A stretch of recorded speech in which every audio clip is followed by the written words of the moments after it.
and we're going to be now jumping over to the next presentation to Dr.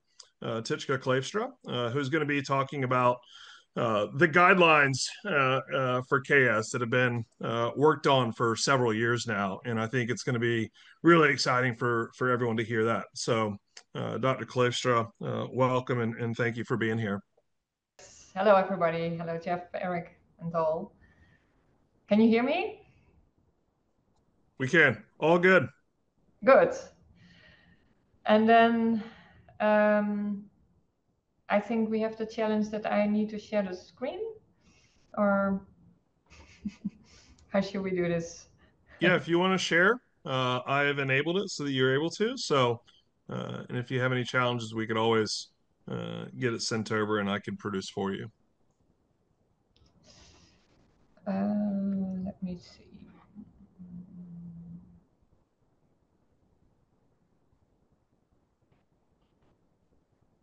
Yes, and then probably like this.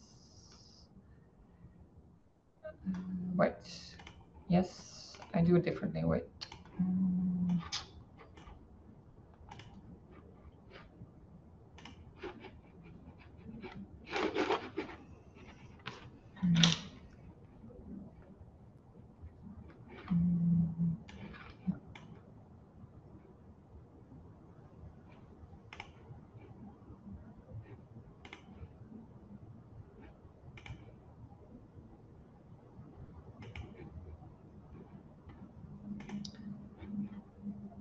Just to check, can you see my slides now?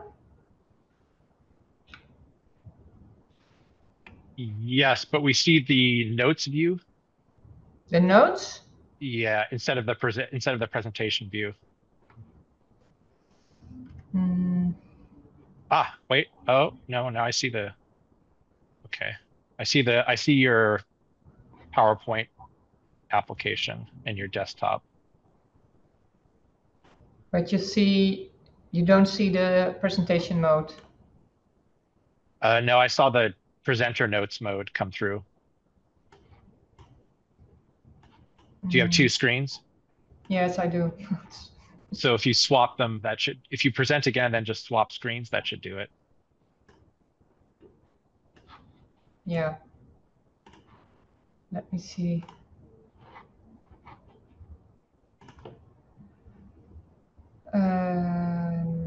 Don't feel bad, Tjitske. I had the same problem when I got on to present. Is it better now? Or still? I still see your presenter notes view. Can you just swap your screens? Wait, I first stopped sharing screen. Okay. Yep.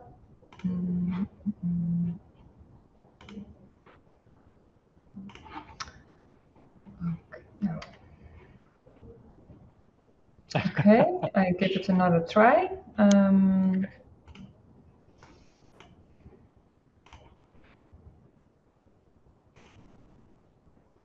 Okay, see your PowerPoint. There it is. Yes. Yes? Looks great. Yes. Okay. Perfect.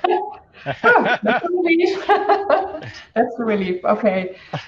So, yes, but of course, first I'd like to thank you so much again, Eric and Jeff, for organizing such huge event. And also the hearing the work, ongoing work, and the support that you provide and that we have just listened to in this 45 minutes. It's really impressive and it's ongoing. So this is really, really amazing. And thank you so much again.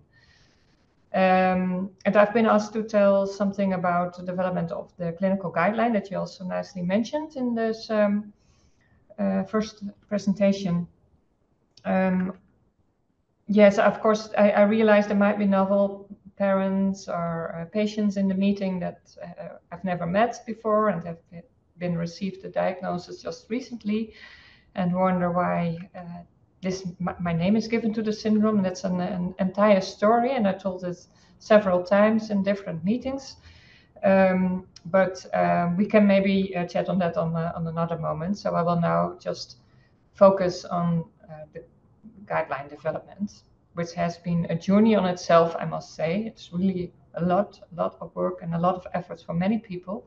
But indeed, the wonderful thing is it's really a global effort. So from Boston to Sydney, to European centers, to Asian centers, there was a lot of commitments and a lot of effort from professionals, but also from parents and patient representatives that made available that we could do this journey and went through this process. And I try to take you along to this journey. It's might be a bit complicated here and there, but I try to give just the broad overview of it.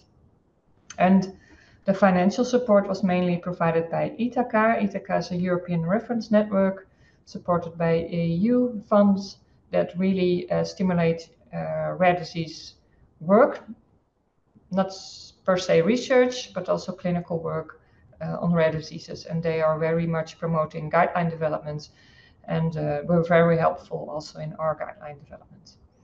So just one step back on where we started. It's always good to realize. So I, with my team, studied X-linked. So that's a completely different chromosome. It's the sex chromosome. Causes for mental retardation. So we don't use this term anymore. This is now intellectual disability or neurodevelopmental delay.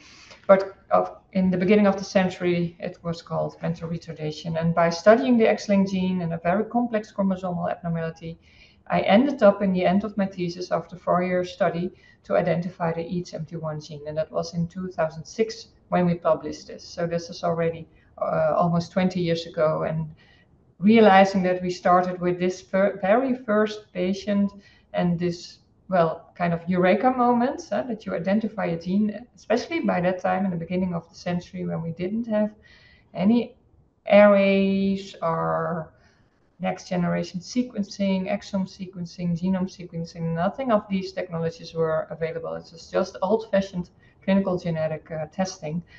So yeah, realizing that where we started and what you presented just now and what will be presented during the meeting is really amazing in 20 years time. And also good to realize the Netherlands, it's a very small country. It's on the sea, the side of the seaside, flanked by Belgium and Germany.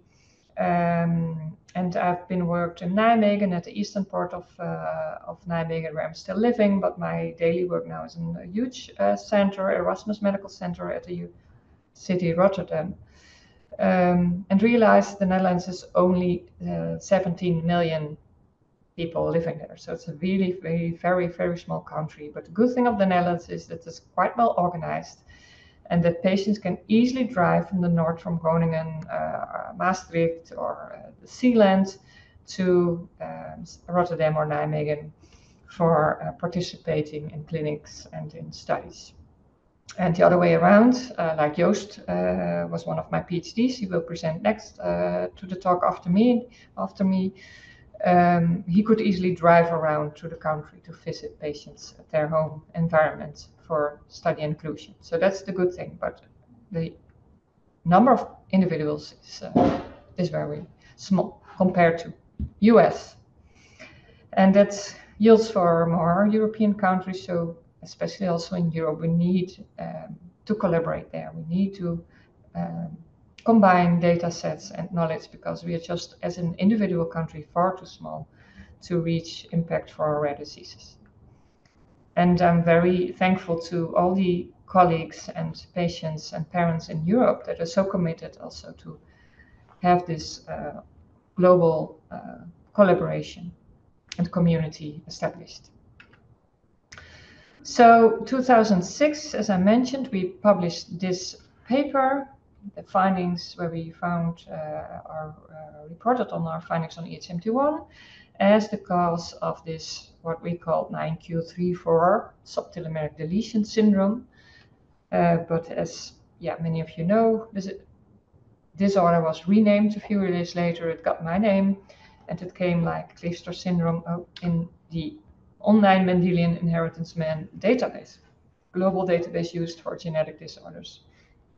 And that was basically because, and maybe you're present among the audience today, a few of the, especially American parents, didn't like the mentioning of the subtelomeric deletion syndrome so much because it got abbreviated to STDS, and that's, you may know, also the abbreviation of sexual transmitted diseases, and of course that's really unfortunate to have such an abbreviation linked to such a syndrome. It's totally unrelated. So there my name got attached to the syndrome because, yeah, I was the first author because of my PhD studies, as I just mentioned. And yes, that of course gives also some obligations to study the syndrome further, and I've been very fortunate to have been able to do so because it needs people around you, it needs funding to achieve meaningful data collection and perform meaningful studies. That's still a struggle to find enough funding to continue the work that you want to do for such a rare disorder. But we did, and the community grew, as we just concluded already for several times. We learned a lot after this introduction of arrays and molecular testing with next generation sequencing. We learned so much more about what we call phenotype-genotype connections. We learned about the clinical follow-up, have performed our first significant natural history study on the older children and young adults that Joost will present, initiated with the team of Neil Nadif Kassri, who will present during the meeting, and Hans van Bokhoven, these preclinical studies on iPSC-derived models, but also with Annette Schenk on her Drosophila models. She made a fruit fly model on this syndrome. And at some point, there was this Kleefstra syndrome type 2 in literature, and that was also unfortunate that OMIM named this disorder by the same name, so by my back name, because I also published this paper, but we didn't publish it as Kleefstra syndrome type 2. And that's really gives much confusion because it's different. It's an entity on its own. And we performed lots of efforts to prove this. And in fact, a paper from one other PhD I was supervised, Dimitris Rots, he convincingly showed that KMT2C related syndrome is different, objectively different at all facets from this type 1 what we talked about today. So I won't continue on this KMT2C, that's really a separate story. Another thing that we need to realize from this 20-year journey is that we went as doctors, but as many companies and industry, you completely will recognize until you're only 10 or 15 years old. But if you're an older person, yes, we had this paper-based work, files, patient files, and everything is now completely digital. And that is, of course, also what challenges the data collection through the years, because you started with paperwork and paper-driven research to completely internet-driven data collection by surveys, by digital databases, by web sites, so people can easily find studies. A completely different world. So, but you won't it's not fortunate to lose data that you previously collected in paperwork. So this continuously needs updates also on our side from that part, from the logistic and organizational part. So, but at some point, yes, we discussed at several meetings with several groups and several countries this wish and need for a clinical guideline that could be used across borders. And there at we formulated this consortium and this aim, and we started this guideline process. And we are almost there to deliver the final products. And I will guide you through. Of course, I don't need to tell you so much about the syndrome. Again, I like to stress, so the initial finding of HMG1 and the initial patients that we diagnosed were very much selective, and it was based on clinical criteria. We didn't have unbiased genetic testing. It was a direct HMG1 genetic test that should be offered by a clinician, and we didn't have arrays or whole genome sequencing. But that changed, of course, and with that also the clinical phenotype broadened to, also especially to the much milder angle of the syndrome spectrum. But there's a whole list of somatic features that we see, and on top the developmental and mental health issues, and of course that comes together and provides a high burden to the children, to the adult patients, and also to the carers among them, but also to professionals who really want, to guide and to manage the disorder at their most best. And we don't need to tell, so especially when such a syndrome is defined from this age onward, so from 2006 onward, now for 20 years, data needs to be collected and needs to be built. It's rare, there's limited studies done, and there's a lack of knowledge, and that should be really bundled to make this step that is needed on providing clinical guidance.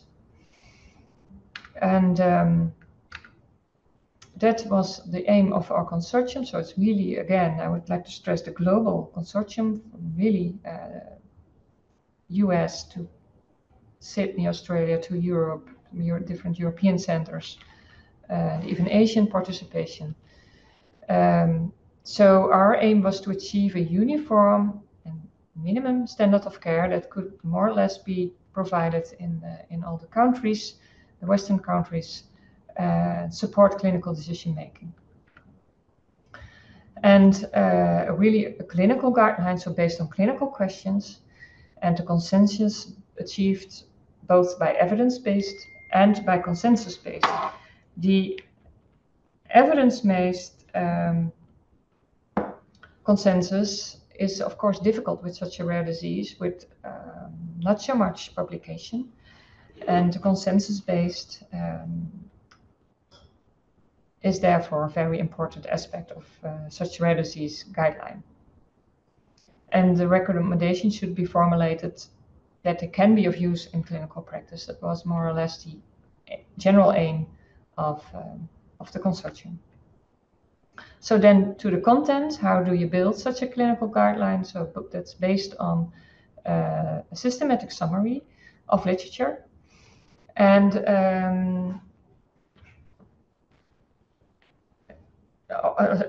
systematic summary of all things that have been identified, and also to provide these recommendations, as I mentioned, that can be used in clinical care. And we did this by a systematic research I just mentioned of all available literature per clinical question, but also this expert opinion and consensus. To achieve consensus is important, and not only within the consortium, the professionals, the clinical professionals, but as much as important also the patient input through their parents. So the parent participation was very important also in this guideline. And then in the end, after such a guideline process, you need a consensus meeting to formulate the definite recommendations. And we've gone through this entire process. So again, I can skip this slide, the guideline format. So the process, in total, we had 43 participants from 15 countries, and that counted patient representatives, so parents from different countries, and professionals, and that was clinical geneticists, physical therapists, pediatricians, speech therapists, medical doctors, a variety of specialists. And the first thing to do was to identify the main topics that we should address in the clinical guidelines and define the knowledge gaps. And after the collection of such topics that of interest, we needed to prioritize because they were far too much for one guideline. And they were prioritized by symptoms that are thought most burdensome, that are most prevalent, and or that need less clinical variation. So, not to go into detail about the scoping review of going through all literature, which has been a tremendous effort done by partners from the consortium. It's a standard process for systematic scoping review done whatever topic, but for Kleefstra syndrome we also adhere to this systematic approach, and then you derive such a figure, and it's called, or scheme I should say, it's called the PRISMA scheme. It's kind of a flow scheme, but again I won't go into details. In the end we ended up by 72 papers that we included in this scoping review to base our published knowledge, or at least to derive the knowledge for the guideline based on these 72 papers. And then we had a survey amongst the participants where we asked for their input. And in the end, based on that, we formulated 5 working groups. We established 5 working groups, 1 on general care for patients and families, 1 development, speech and communication, a 3rd on behavior, sleep and neurology, a 4th on cardiology, digestive tract anomalies, and a 5th on genetic testing and counseling. So these 5 working groups all had several participants that continued along the process on their own and focused on these respective topics. And as I just mentioned, the clinical questions and the prioritization to come to the initial inventory towards the number of doable questions that we could take along in this guideline. There we came with from 45 after inventory to 12. So we ended up with 12 clinical questions that we addressed in this first version of the guideline. The prioritization tool I just mentioned, that was in fact derived from Michiel Oerbecker. He is a Dutch specialist on guideline prioritization, especially for rare disorders. Used this tool already in several other contexts.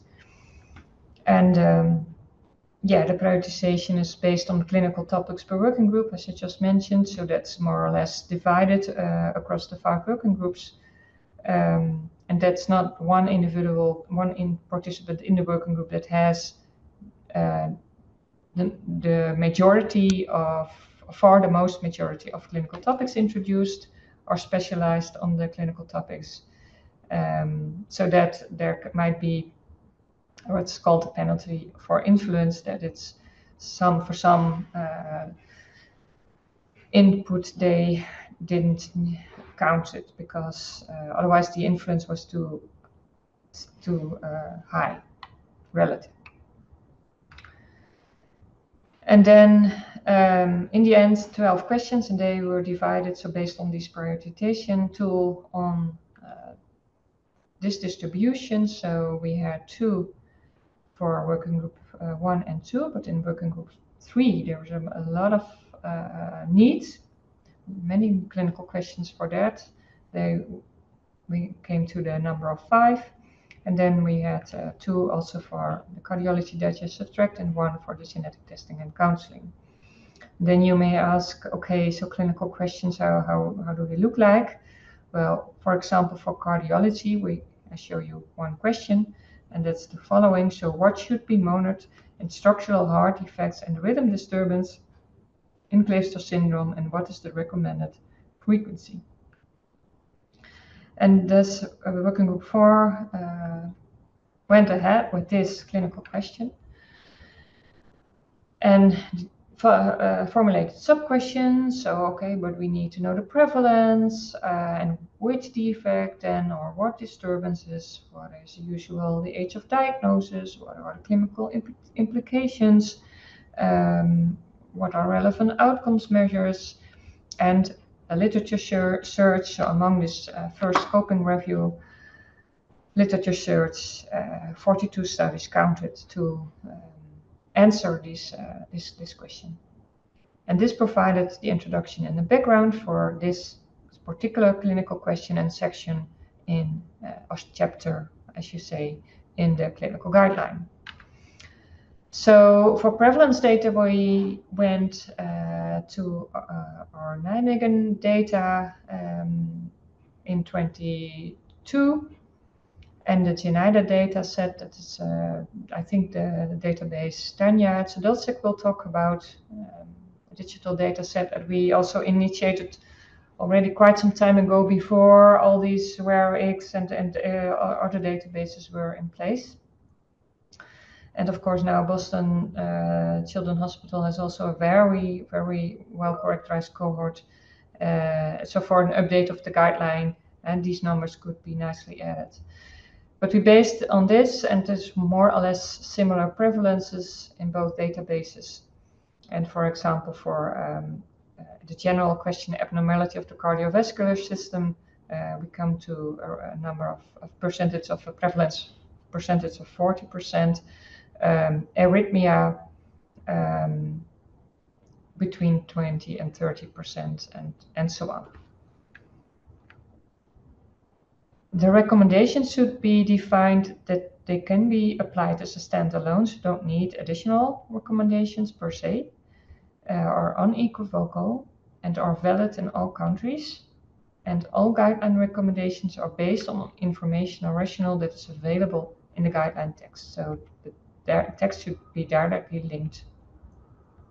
And in collaboration with this team from Sunil Pasireddy from the Stanford University, who happened to have 2 patients with primarily arterial tachyarrhythmias, we collaborated to write this paper that we nicely could use, of course, also for the guideline that was in parallel.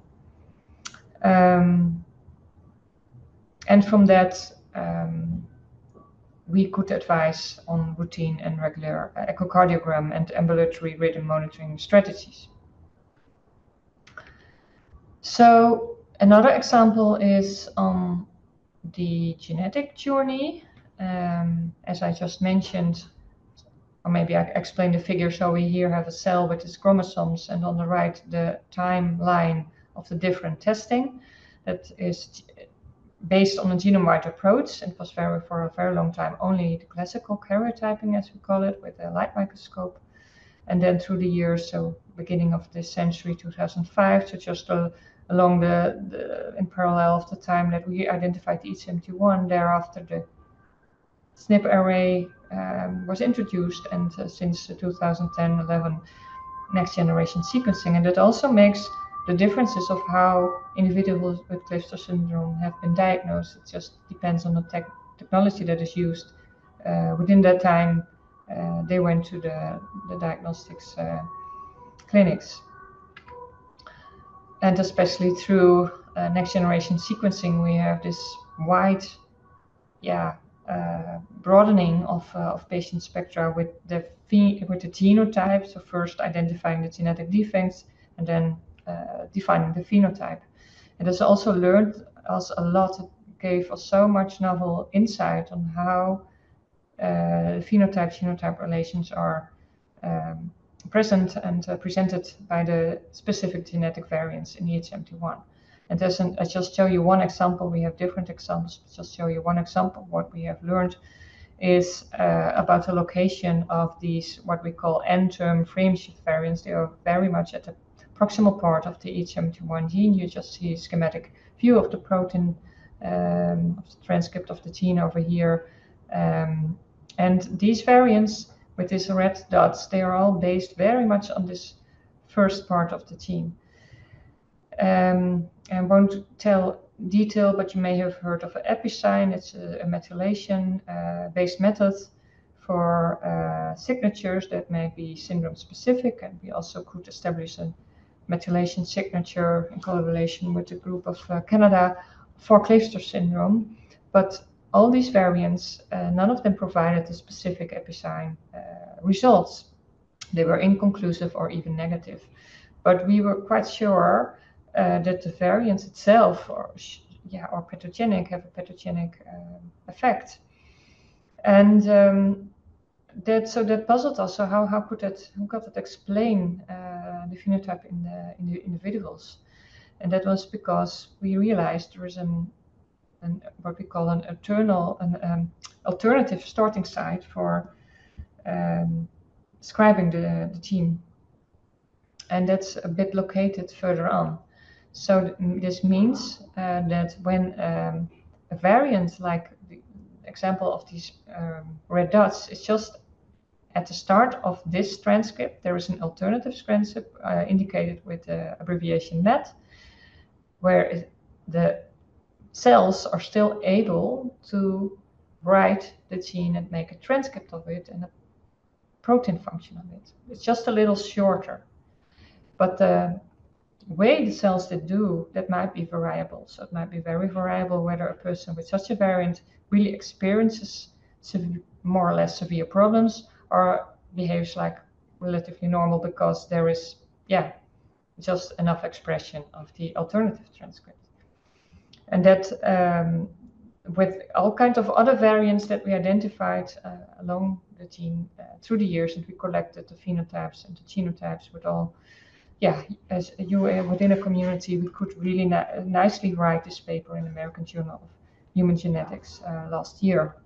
And it really helps to interpret variants that are identified in EH71 and the meaning, what does it mean for the phenotypic expectations, but also for mechanistic insight of the working of EH71. But I won't go further on that. So for these very proximal variants, what we also could learn is the variability in the phenotype, and that usually the phenotype is very mild. And what you can see here is several pedigrees. So they are related to these red dots in the previous slides, where there's inheritance. So black filled dots, symbol, male, either female, means affected with a variant. So there's many inherited cases, meaning that the parent and the child both have EH71 variant, but that these variants may provide a very mild phenotype. Then this is of course also important for clinical guideline, so the genetic testing and what does it mean. So also this was a prioritized clinical question for the working group 5. So what is the recommended diagnostic route for individuals with neurodevelopmental disorders to establish the diagnosis of Kleefstra 1? That's the abbreviation of Kleefstra syndrome. And there we wrote an entire chapter on how and what path to follow for diagnosis, and made also this nice scheme. But I realized it's very complicated just to walk you through in this presentation, but just to show you that also for genetic interpretation and what testing to do, there's a nice flow scheme and recommendation in this guideline. So finally, all these recommendations were formulated, and then we had this international consensus meeting at our hospital, Erasmus Medical Center, and that was February last year. Again, with the financial support of Ithaca, that made it also possible to invite Dr. Sid from Boston, invite Angela Morgan, a speech specialist from Australia, and Emma Palmer and it was really great. They all came to participate live, and on top of that, we had other live participants from entire Europe and hybrid participants who could not make to to come to Rotterdam. So yes, the international consensus meeting lasted almost 2 days. 2 days to discuss on the consensus of the formulated recommendations. And we could formulate in total 66 recommendations, so spread on all these 5 working groups. I mentioned cardiology, where we could recommend formulate several recommendations on the genetic testing, but also on regression. And regression is something that Joost will talk about. It's, of course, a very worrisome symptom in the syndrome, but also there we get more and more knowledge about what's ongoing and what might be helpful there. So there's also several recommendations formulated, and in the end we now are at the stage of delivering the end products, and the most important at this stage is to get this guideline accepted as a peer-reviewed article in the international journal. And we submitted the work already in the beginning of this year in February to Genetic and Medicine, which is a very respected journal. It took very long before we got comments back. That was only 6 weeks ago. But we managed to tackle the comments, and we now resubmitted the work, and it's now in revision at a Genetic Medicine editorial office and reviewers again. So we just hope that it's now will be approved as soon as possible, because then we can continue with writing the other stuff and making it available on websites, and also provide you via iDivine and the other patient communities the necessary information. And as an example, you may have a look at the Phelan-McDermott guideline that was also supported by the ERA and Ithaca, which is very nicely is very nicely presented at the website. But of course, what we need to do is to provide a summary, health and lay versions, surveillance scheme we are working on, and the research agenda to follow up research, but also to think of the next guideline. For example, on gastrointestinal issues, there's also a huge need to formulate guidelines there. And I think, that's in the end. I have mentioned, and I would like to stress again, that it was really a huge effort and a really a huge global effort with so much participation and dedication from all over the world. It's really impressive. And the other side is that's a really huge effort to coordinate everything and to get things really on paper and really written and really done. All this literature searches was really huge work. And I'd especially like to thank the people on this slide, and Ariane Bouwman, who's my PhD student in Nijmegen, who has been working very hard to get this done. Unfortunately, she's ill for several times now, but I think the bulk of the work, she was really instrumental, because otherwise it may have taken even more time. So I think that's the final slide. I'd like to end here, and I will see if I succeed in stop sharing. I think that should be possible. Yeah, there it is. Thanks, Tjitske. I had a question, which is for the members of the community, when these get published, I think they'll come out as a scientific paper. And I was just looking up the Phelan-McDermott example. How would you suggest patients engage with their local doctor in terms of those guidelines? Would you suggest printing out the paper and just bring it in and say, here you are? Yes, that's one. Well, yeah, that's the most quick route, I think. But they may also refer to the webpage at some point, but that indeed will take some bit longer. So first, the article will be out there. But for example, the table with recommendation we can easily post or you can easily post on your website. Just not, you don't need the entire manuscript, but just a table of recommendation. But yeah, maybe I just hope that most of the recommendations for the current patients that are already in care are taken care for correctly, because they might already be have been found by their carers in literature or whatever through the network. Yeah. So I don't expect that there will be so much novelty there for the current patients that are already in care, but for novel diagnosed patients, that might be very helpful to have them just bundled as a document. Yeah, I think it's hugely important, and I really appreciate also the amount of work, and I think you did a good job of showing how many people worked and how hard they worked to generate these. So I think it's a huge step forward. And although it's great if people can go to a center of excellence for care, of course, some people won't be able to come, and some people will go occasionally, but still have a local doctor, and they are going to want that local doctor to know everything they can about KS. And so I think these guidelines will be a big deal. And obviously, once they are released, we'll feature them on our website. We'll make sure everybody knows they're out, and we can all, as a community, make the most of them. Yes. So yes. Yeah. So that just trying to reiterate, it's going to be exciting when they come out. Yep. And yeah, I think also for the newly diagnosed, it's part of that initial shock of you have a totally new medical reality you're facing as a family. But if there's guidelines, then you have an understanding of kind of what you can expect by reviewing those guidelines and who you should be seeing. And I think it's going to be a huge step forward as well. Yes, indeed.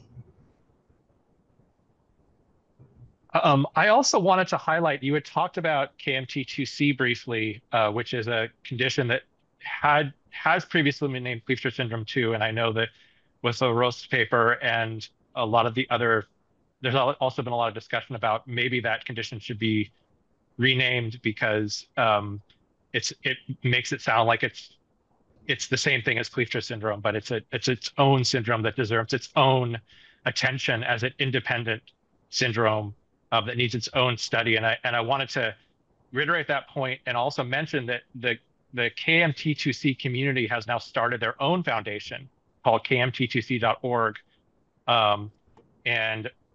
If you have by chance tuned into this conference and you in fact have a family member with KMT2C, check out kmt2c.org, because they are spinning up their own foundation, because they agree that they need their own attention as their own condition that needs to be recognized as an independent condition. So I want to take the opportunity to mention that, and to mention that tomorrow, someone who works on KMT2C, which is George Chen, has done organoid work on KMT2C. The team that published the Rots paper was looking at the clinical comparison of the two conditions.